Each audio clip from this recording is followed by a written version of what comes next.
Good afternoon, everyone. My name is Monica Groves from the Adult Literacy X Prize, and thank you for joining us for Literation Lounge. Literation Lounge is a monthly speaker series that allows experts in EdTech, adult education, really be able to give more information about niche subject matter as it pertains to adult education and adult literacy. Today we have a really great guest. Today we have Sudi Whalen of the American Institute of Research, and I'll give you a little bit of information about her. She's a technical assistant consultant with the American Institute for Research, working on the California Department of Corrections and Rehabilitation Office of Corrections Education Student Success Initiative. That's a long title. Professional Learning Communities Institute. In her profession, she develops and facilitates research-based training specific to professional learning communities, implementation, and best practices. Ms. Whalen also facilitates the Professional Learning Communities Institute for the California Adult Literacy Professional Development Project, a California Department of Education State Leadership Project. She has a BA in Information Systems Security and an MED in Educational Leadership, and is working on a PhD also in Educational Leadership. To give you guys a little bit of information, make sure you mute yourselves if you're not muted. We'll have 20 minutes for Sudi to speak, and then we'll move into Q&A. If you have a question, you feel free to type it in the chat box, and we will be able to address those questions after we're done with the presentation. Sudi, off to you. Thanks so much, Monica. Can you guys still hear me okay? Yep. Great. So thank you so much, Literation Lounge, for having me. As Monica said, I'm going to be talking about building collaborative environments within corrections education. I am going to ask a favor, though, before I dive in, that everyone please mute themselves so that we're not distracting those and everybody can hear. So a little bit of information about me. I'm a technical assistance consultant at American Institutes for Research, which sounds really ambiguous. Basically, I work with state leadership teams, different individual agencies and schools to help develop and deliver professional development as needed. My areas of focus are collaborative team building and professional learning communities. And I used to be a CTE lead teacher, so CTE has a huge piece of my heart. So enough about me. Today we're going to talk about the vision that created this project, what happened during observations in the pilot, what happened over the first 2 years of the project, and what we're going to do moving forward. We're going to share with you a little bit of the outcomes and some of the challenges we had, and then we'll open it up for questions. But before we dive in, I want you to take a minute to just envision and imagine this, if you will. Imagine yourself as a corrections educator. Every day you get to work, you go through metal detectors, they're checking to make sure you're not bringing in any contraband. You go into your classroom, you're with your students all day, you occasionally see the occasional other teacher, but at a distance. You spend more time with students in custody or security, or prison guards, as most of you are probably more familiar with them being called. And then at the end of the day, you go back through those metal detectors and you go back home. This was a situation that OCE wanted to address. They wanted to talk about the isolation of their teachers, and they also wanted to talk about and find ways to improve equity through professional learning communities. We had administrators tell us that they had teachers who said they felt like they were out in space floating by themselves. We've had teachers say that they felt like they were an island of themselves, or they were just alone on a deserted island. We've had teachers say that they felt like they were in silos, they were isolated, and they were alone. So we wanted to, through this process, improve the overall school culture while at the same time increasing equity for the students. So this whole project just started with a vision. The Office of Correction Education, or OCE as we lovingly call them, their vision is to be the best adult education program in the world. And that's a really lofty vision, but it's a really admirable one. The Student Success Initiative was spearheaded by Brant Choate, who's the current director of the Division of Rehabilitative Programs, and Shannon Swain, who's the superintendent of the Office of Correctional Education.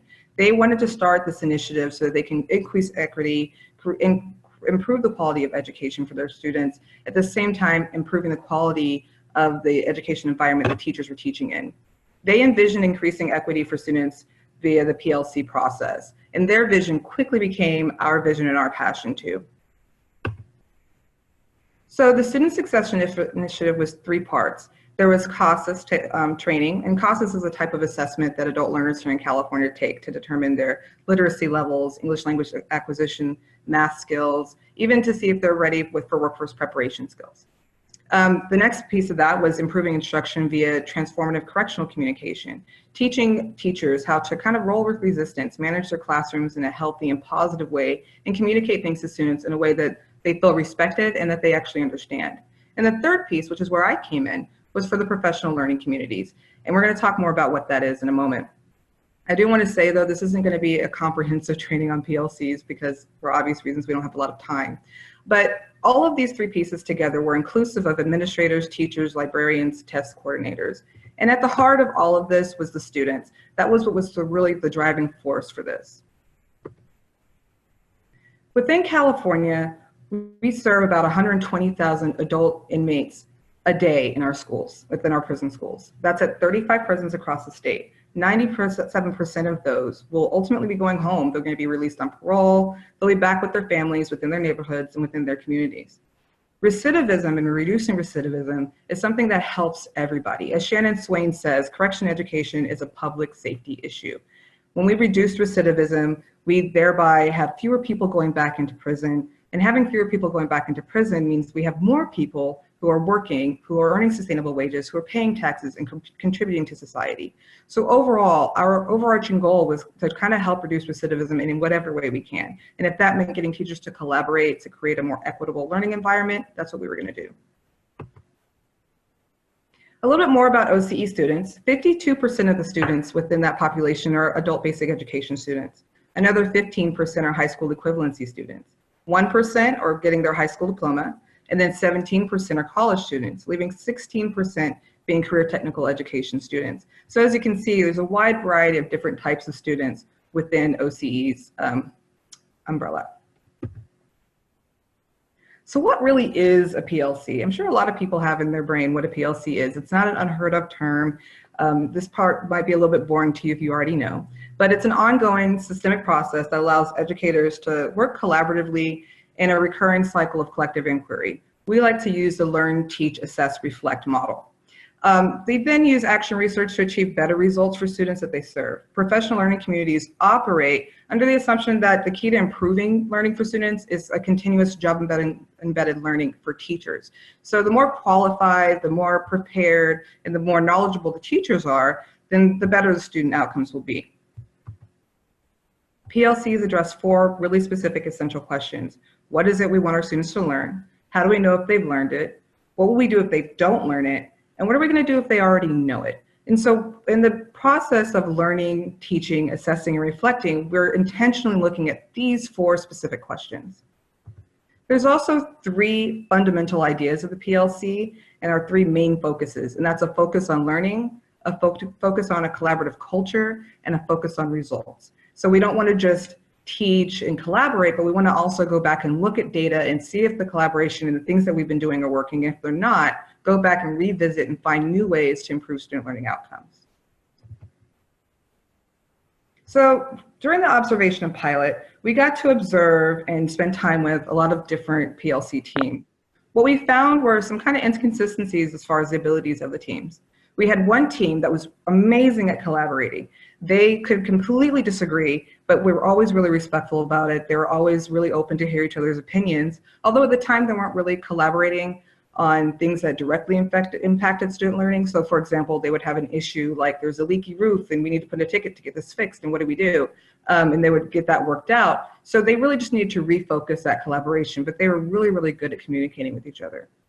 We had another team that the individuals on the team were really great at looking at data. Interestingly though, they were looking at it individually on their own little isolated silos. So while the teams would come together and be like, yeah, I looked at my data and this is what I did, they weren't making data-driven decisions together. And that's where we needed to move the needle for them. There were also some teams that were developing common formative assessments, which we were really impressed by. They had one particular team, in fact, had developed a pre-GED test. They didn't want to worry about decreasing their test pass rate by sending students who weren't prepared for the test. So they created alternative ways to assess them in the classroom before going to send them to take the official test. And they did this collaboratively and together, and that was pretty impressive to us. During the pilot, we also got to see some of the different personalities of the teachers and kind of where the personality conflicts laid. And a lot of times it was just a matter of learning how to share responsibility and creating a culture that really does truly distribute the leadership, in which it's not just a top-down approach or a bottom-up approach, but information flows from leadership teams down to the various departments, and the various departments are pushing information back up so that they can be supported by administration. So about our project. Between 2017, 2018, and we started kind of prepping for this in 16, but we really launched in 2017 post-pilot. We provided PLC training to teams for every prison in California. Each team sent a minimum of 3 people to lead their PLC process. They had 4 days of training with 2 months in between each training.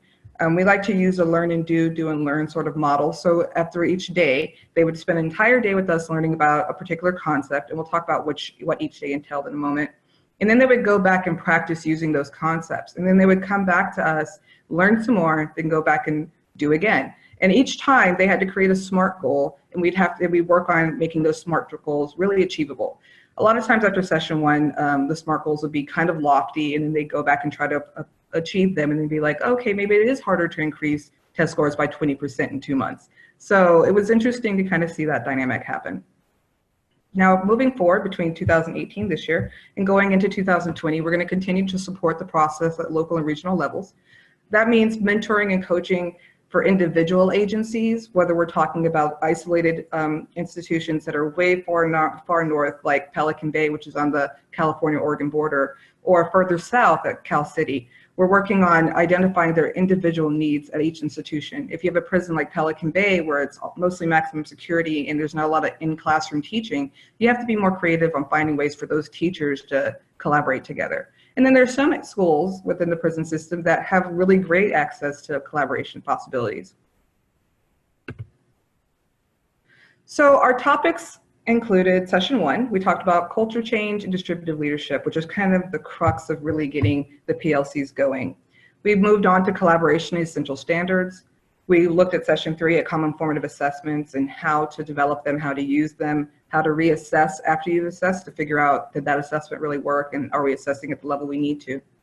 Then during session 4, we talked about using assessment data to inform instruction and give feedback to students.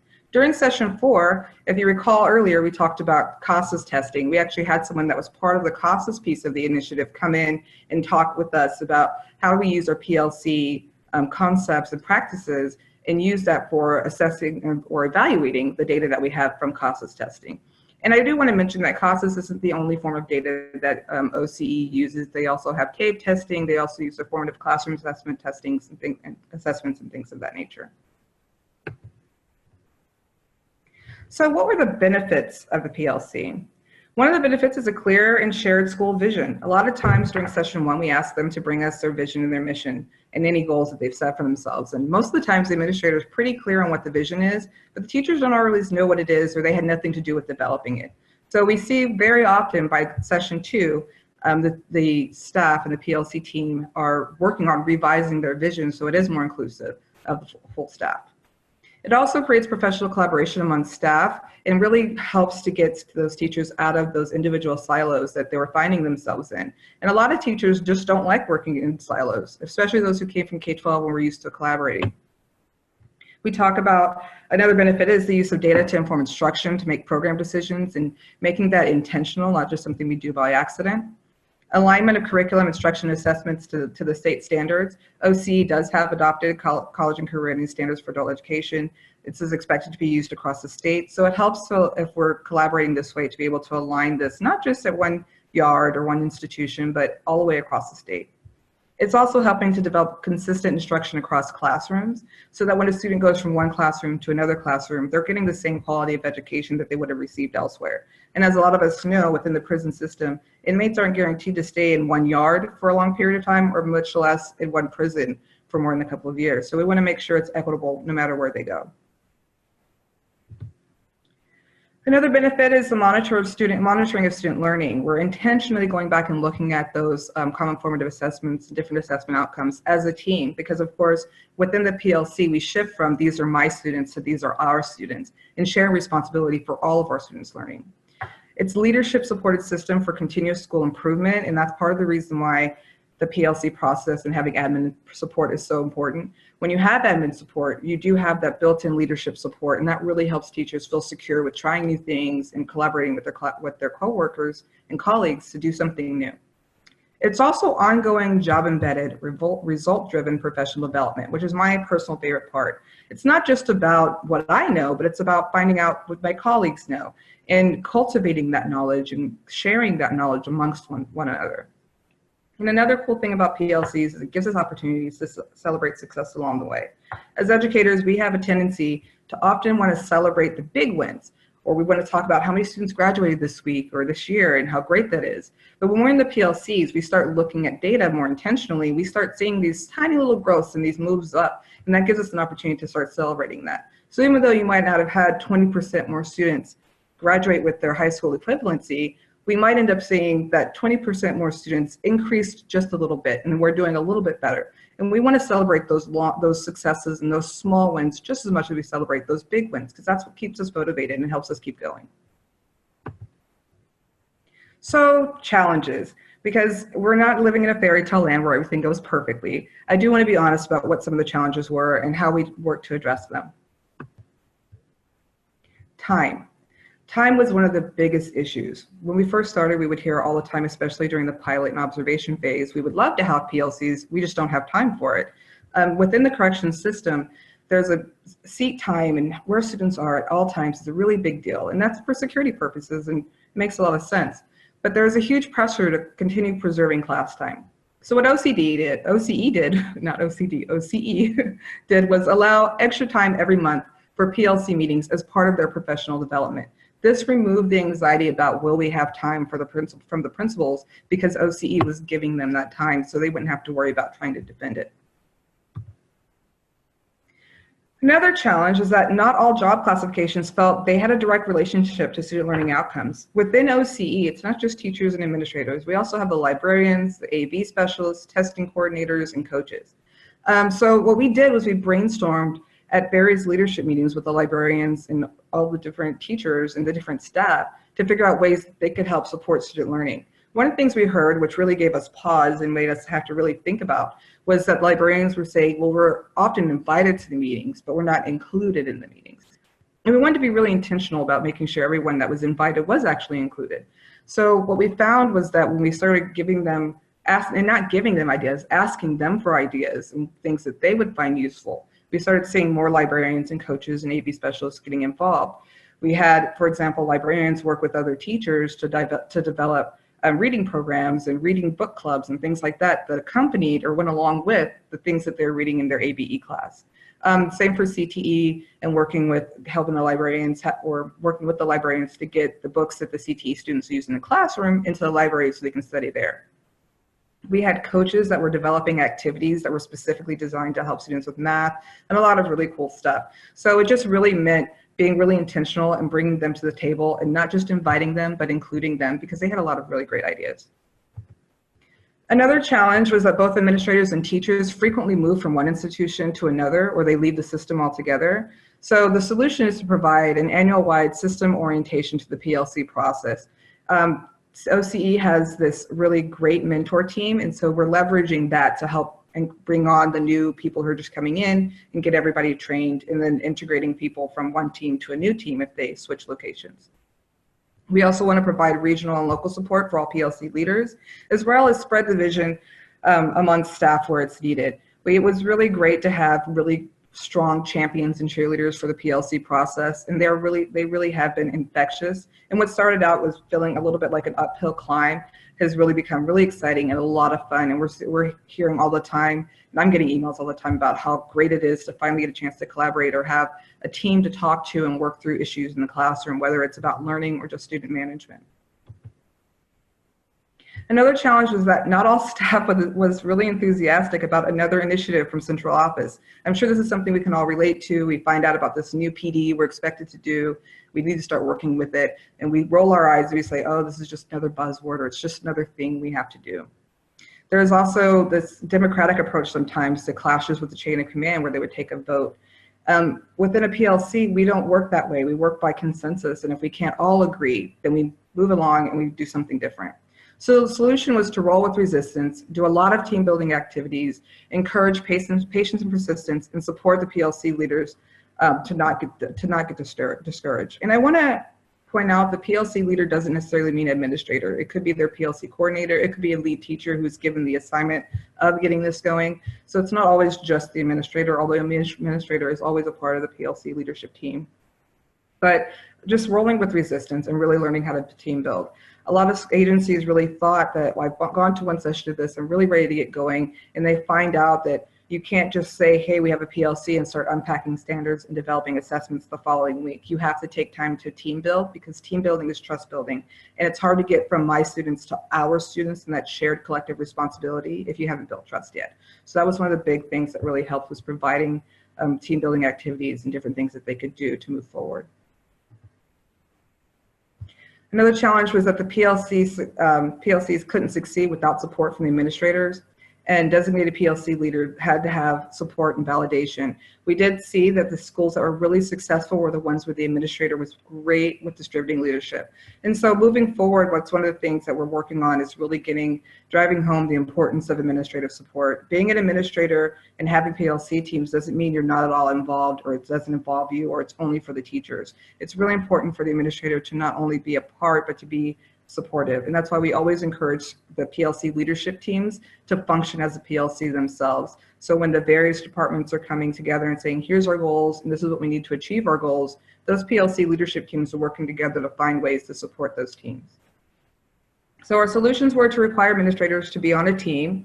It kind of had mixed results. Some did really well, some didn't. We emphasized in the principal and vice principal meetings the importance of the PLCs and publicized the positive progress. And since publicizing the positive progress and really going to more and more of these principal and vice principal meetings, we're seeing a lot less resistance from administrators than we did in the very beginning. I think in the very beginning, they did have that, this is just another OCE thing that they want us to do that's not going to last very long. In fact, I had an administrator tell me that he thought PLCs were great, but just didn't think they would be able to stick with it. So here we are a few years later, and there's continuing to increase. So we want to keep that momentum going. The last issue that seems really silly, but it's a major issue, especially in corrections where your movements are very much tracked, was that space is at a premium. So the solution was just to be flexible. Some teams met in kitchens and break rooms or supply areas. It required a lot of collaboration between departments. So if CTE needed to have a meeting, then they could use the ABE room if necessary. So it just required, communicating and working together to find areas to meet once that time became available.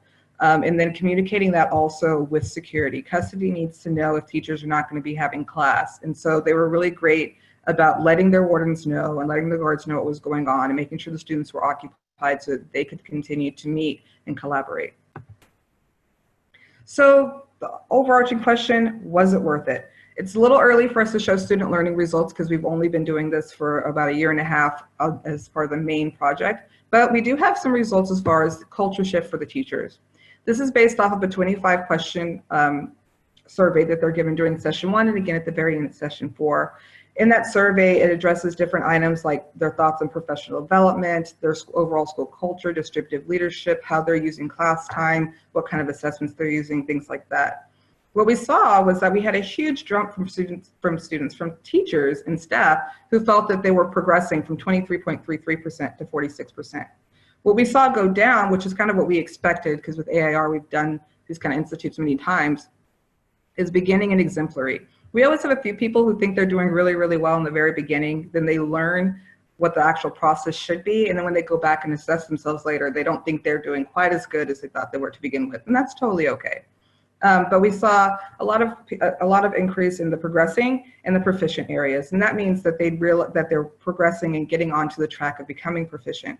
They've only been doing this for about 1.5 to 2 years, depending on which school we're talking about. So that's pretty normal for a PLC process. PLC development and getting to an exemplary stage is not a race. This is something that takes years of time before you go from we're collaborating this week to collaborating is just the way we do business. So we were really happy to see that huge jump into the progressing and the proficient areas.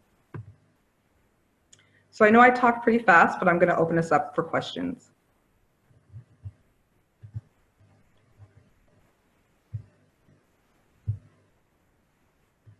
Monica, if you're talking, I can't hear you. Were there any questions? I'm not saying anything, but Oh. no.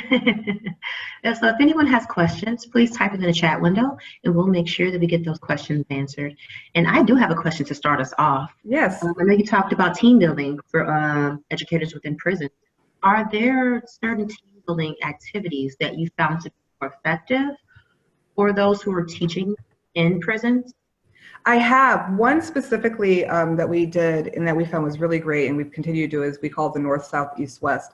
Basically, we put direction symbols all over all four walls, and we put personality traits under each one. So like a north would be a type A personality, whereas south would be someone who's more sensitive and caring.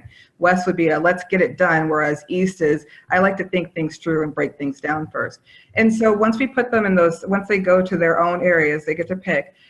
They're asked to identify 3 strengths being that personality types and 3 things that might make you hard to work with. And then they have to identify which direction area they think they'd work best with and which one they wouldn't and why. And so it opens up a lot of questions and a lot of things. And a lot of times the staff is really surprised at what area their colleagues are in. So it's really interesting because it helps them identify their collaboration style by doing that. That's part of the activity. And figuring out who can I collaborate with well, and how could I collaborate better with someone who's a South if I'm a North, and et cetera.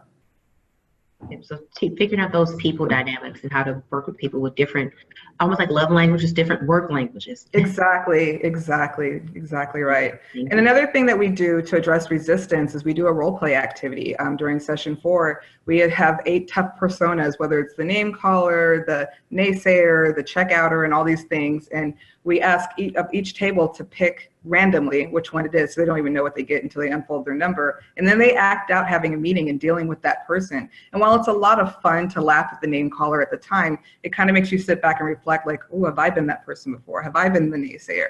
So it's a really unthreatening way to kind of build your team up and really think about these kind of tough people that we all have to deal with from time to time and how to deal with them in a positive way. Okay. And another question is, you said intentional use of data. How can people accidentally use data as opposed to intentionally use data? Well, I get asked that a lot. So people do sometimes, you'll get a report from your administrator and they're like, hey, here's your data, this is what we're seeing. And they're like, oh, so we're not doing that great in reading. So let's look at reading. And then but they don't take time to figure out what parts of reading are we having a hard time with? What areas should we be focusing more on?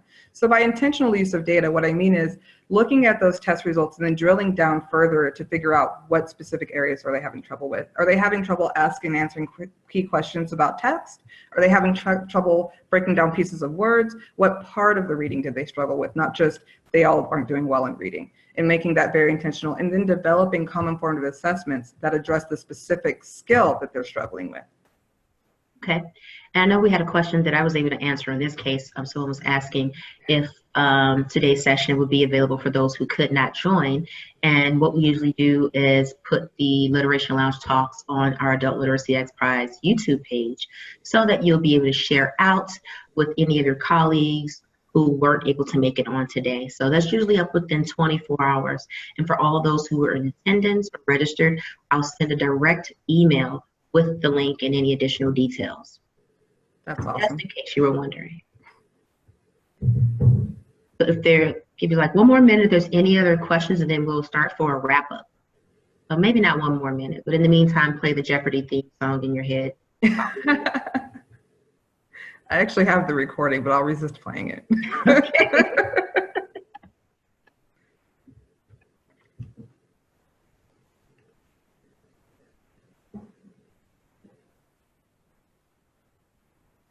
Alrighty, we have a question. Is there any special technology or online resources you use to connect folks in the PLC? So we do. We're actually using, OCE is using SharePoint. We have different teams we've worked with have used different methodologies. We have some that use Google. But what we found, especially when it comes to the common formative assessments and unpack standards, is that instead of having teams unpack the standards all over again and develop these new assessments, it's really helpful if a team who's already unpacked one and created assessment shares that. And so what we're working with OCE to do now is to start getting all those onto SharePoint so that the teachers who are like, hey, my student's having trouble with reading Anchor Standard 7, which is specific to looking at images and drawing inferences. Let me see if there's already an unpacked standard, if anyone's created an assessment for this, so I don't have to recreate the wheel. And so we found that to be really useful. There's another school here in California, Stockton School for Adults, that went through a separate institute with us, and they have done amazing things with using Google Drive for like all their PLC stuff. They put all of their notes, all of their minutes, all of their everything on there. And what's really beneficial about saving all of these items is that when it comes time for accreditation, at least out here in California, the Western Association of Schools and Colleges, they want to see all the evidence of the things that you're doing as far as your data, as far as student work and things like that. If you're collecting all these things for your PLC, you already have that already together, whether it's online or in a binder. So it really does help to, you know, not only do the work, but save the work so you don't have to recreate it every time. And not just save it, but share it. Yeah, I see someone said they're a fan of Google Drive as well for the sharing of those resources for PLC. Yeah, it's great, yeah. Righty. One more question. If there's any more questions, you can type below. We'll wrap up. So this time you'll have about 20 seconds.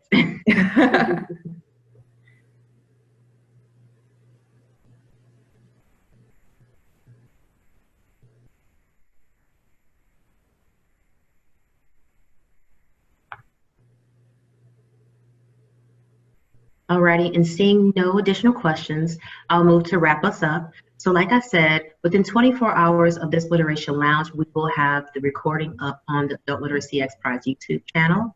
And we will also be able to send out an email to you guys with the direct link to any more information. And I see here, if you have questions directly for Sudi, you can email her. So that's there on the screen. And here at the Adult Literacy X Prize, we're doing our part to be able to bring education to those who are hardest to reach through our Adult Literacy X Prize Communities Competition. And I'll share just a little bit of information about that with you guys. Just a second to share my screen, and I will show it to you.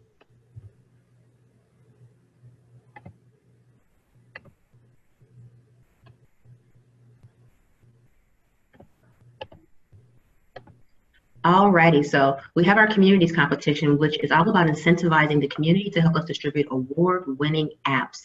And so we have $1 million to give away thanks to our generous sponsors of the Barbara Bush Foundation and the Dollar General Literacy Foundation.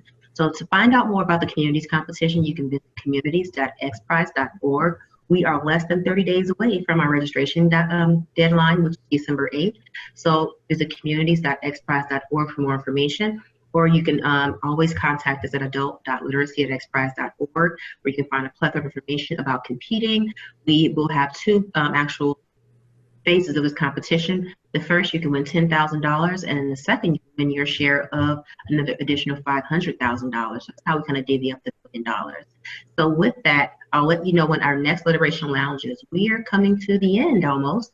Our next Literation Lounge is December 4th, 2018, 1 p.m. Pacific Standard Time. And our topic will be supporting English language learners through rigorous instruction. And it will be presented by Marion Fidel McLeod of the American Institute of Research. So we'll have a back-to-back twofer from AIR. We really, really appreciate it. So in that email that will include the recording of today's Literation Lounge, I'll also make sure to include information about registration for next time. So with that, thank you guys so much for joining us. I really appreciate you joining us. Thank you so much, Sudi, for your expertise. Thanks for having me. You know, educators and what they need to be as effective as possible when helping those currently incarcerated. So we really appreciate it. And until next time, December 4th, thank you guys so much and have a great afternoon. Bye-bye. Bye.